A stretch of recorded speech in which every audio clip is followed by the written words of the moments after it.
Drama serial बेटियां में साद ने फैसला कर लिया कि वो इस बार दोबारा से आयजा के पास जाएगा और उसके पास जाकर उससे माफी मांग लेगा क्योंकि उसकी माँ ने उसे बता दिया है कि आयजा माँ बनने वाली है। ये बात सुनने के बाद साद को भी एहसास हो जाता है कि वो आयजा के पास दोबारा से चला जाए। दूसरी जानिब हानिया ने भी वारिस की मांग को अच्छी खासी सुना ही दी। आने वाली किसकी मुकम्मल कहानी में आप सभी दोस्त देखेंगे। साद के बाप जो कि चाहते ही नहीं कि आयजा के पास साद दोबारा से चले जाए, जब साद फैसला करता है कि वो इस बार आयजा को माफ कर देगा तो यहाँ पर उसके बाबा कहते हैं कि ये बेहतर नहीं है, बेहतर होगा कि तुम उससे दूर ही रहो और सना के साथ शादी कर लो। लेकिन साद को भी आयजा का एहसास है, वो भी उसके साथ मोहब्बत करता था। अगर आज उसके दिल में उसी के अब्बा ने गलतफहमियां पैदा कर दी हैं तो वो इस बार अपने आप को और आयजा को भी मौका देना चाहता है। वहां से उठकर जैसे ही वो घर में आता है तो घर में उसकी माँ की तबीयत ठीक नहीं है, क्योंकि जब नगमा पुप्पो ने साद की माँ को कॉल की कि वो साद को समझाए,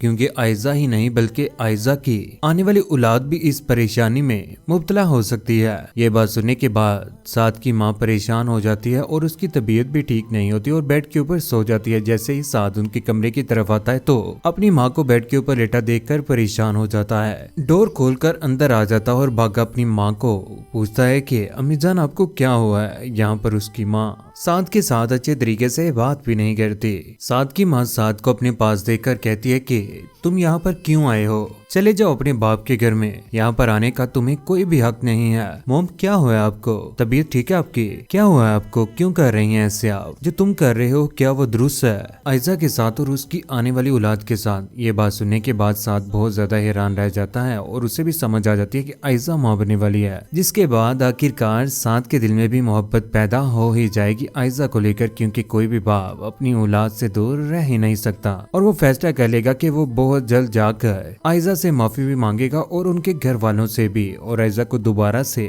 अपनी माँ के घर ले आएगा जहाँ पर उसकी माँ उसका अच्छे तरीके से ख्याल भी रखेगी। दूसरी जानिब वारिस की माँ से हानिया बर्दाश्त नहीं हो पा रही। उसके पास बैठकर उसे कहती है कि ये जो तुम्हारी शौकियां है ना, बेहतर होगा कि इनको थोड़ा सा कम कर लो, कंट्रोल करो इनके ऊपर। यहाँ पर हंसते मुस्कुराते हुए हानिया कहती है कि यही मेरी शौकियां और शरारतें मेरे शोहर को पसंद हैं, इसलिए मैं तो बदलने वाली नहीं हूँ, अलबत्ता आप अपना देख लें। यही बात कहने के बाद वो उनके पास से उठकर चली जाती है। लेकिन वारिस की माँ से तो पहले फिजा भी बर्दाश्त नहीं हो रही थी दानिश के साथ, लेकिन दानिश ने अपनी माँ को आखिरकार समझा ही लिया। लेकिन वारिस के साथ आज वारिस की माँ अच्छा नहीं कर रही, लेकिन आने वाले वक्त में उसे भी अपनी गलतियों का एहसास हो जाएगा कि वो अपने बेटों के साथ इस तरह का बिहेव ना करे। कल को उसी के लिए परेशानी का बायस बन सकता है, क्योंकि जब बेटा अपनी माँ से बदजन हो जाएगा तो उसके बाद वो रोएगी, चीखेगी, चिल्लाएगी, लेकिन उसके पास कोई भी ना आएगा। लेकिन कौन कौन चाहता है कि साद दोबारा से